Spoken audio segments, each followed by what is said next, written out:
Hello and good morning students.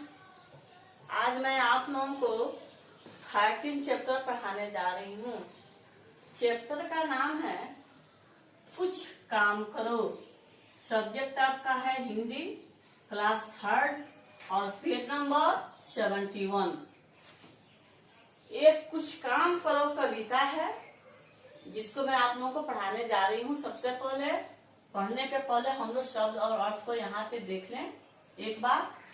तो शब्द अर्थ में देखिए, जग मीन्स होता है संसार, तन मीन्स होता है शरीर, दोष मीन्स होता है अवगुण, अर्थ मीन्स होता है मतलब, कर मीन्स हाथ, अलभ्य मीन्स न मिलने योग्य, व्यर्थ मीन्स बेकार, वांछित मीन्स इच्छित, मनचाहा दोनों होता है, उपयुक्त मीन्स उचित और ठीक, विधान मीन्स नियम। तो इस कविता में ये शब्दार्थ जो है इसको आप लोग याद कर लेंगे। अब मैं आप लोगों को कविता पढ़ाने जा रही हूँ और इसका अर्थ भी मैं आप लोगों को बतला रही हूँ। आप लोग ध्यान देंगे। यहाँ पे इस कविता के कवि हैं मैथिली शरण गुप्त जी। मैथिली शरण गुप्त के द्वारा यह कविता लिखी गई है। तो कवि का कहना है, कुछ काम करो, कुछ काम करो, जग में रहकर कुछ नाम करो।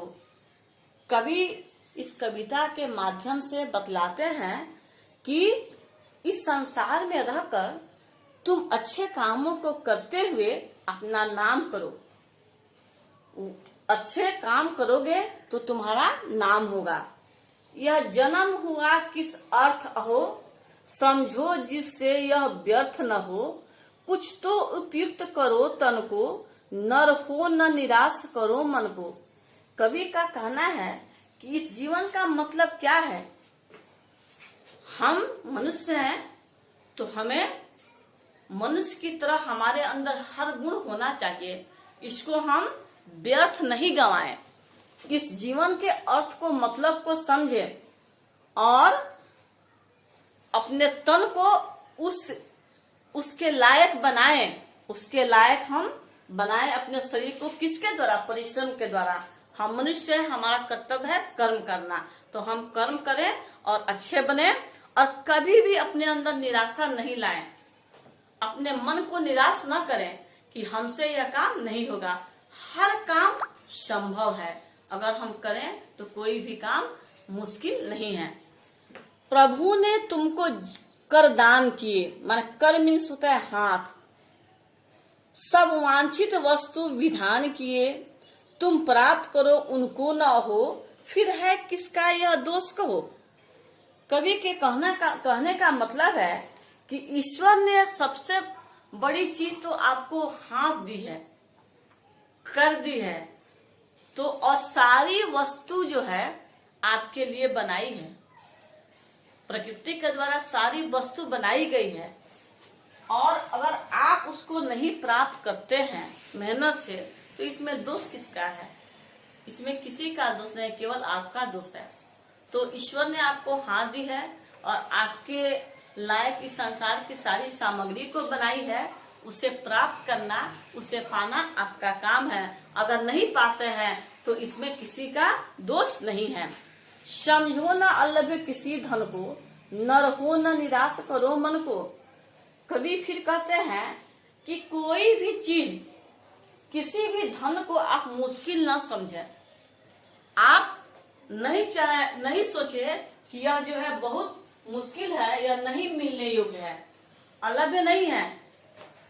सब संभव है। कब? जब हम उसे करेंगे तब।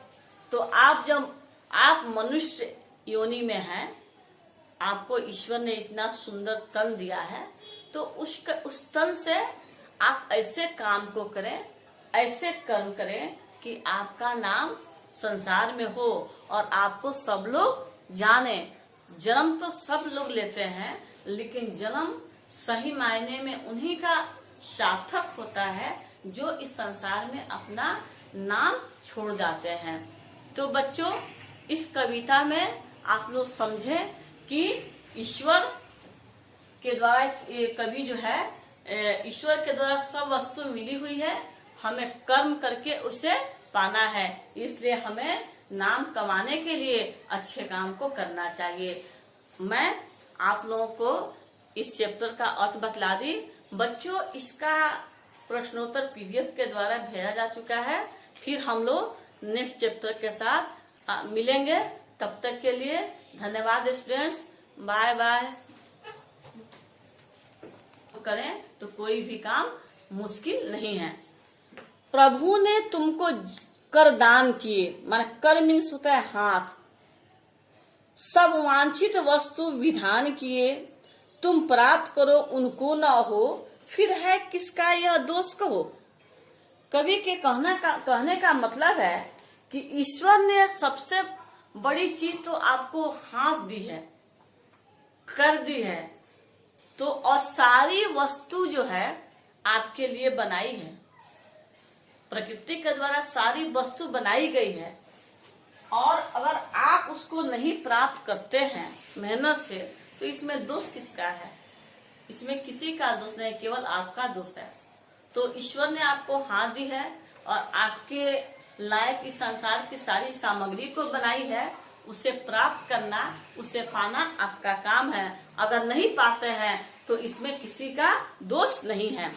समझो न अल्लभ किसी धन को, न रहो न निराश करो मन को। कभी फिर कहते हैं कि कोई भी चीज, किसी भी धन को आप मुश्किल न समझे। आप नहीं सोचे कि यह जो है बहुत मुश्किल है या नहीं मिलने योग्य है, अलभ्य नहीं है। सब संभव है। कब? जब हम उसे करेंगे तब।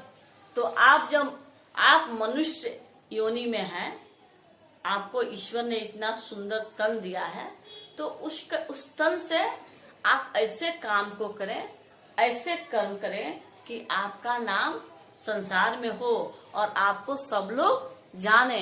जन्म तो सब लोग लेते हैं, लेकिन जन्म सही मायने में उन्हीं का सार्थक होता है जो इस संसार में अपना नाम छोड़ जाते हैं। तो बच्चों, इस कविता में आप लोग समझे कि ईश्वर के द्वारा, कवि जो है, ईश्वर के द्वारा सब वस्तु मिली हुई है, हमें कर्म करके उसे पाना है। इसलिए हमें नाम कमाने के लिए अच्छे काम को करना चाहिए। मैं आप लोगों को इस चैप्टर का अर्थ बतला दी।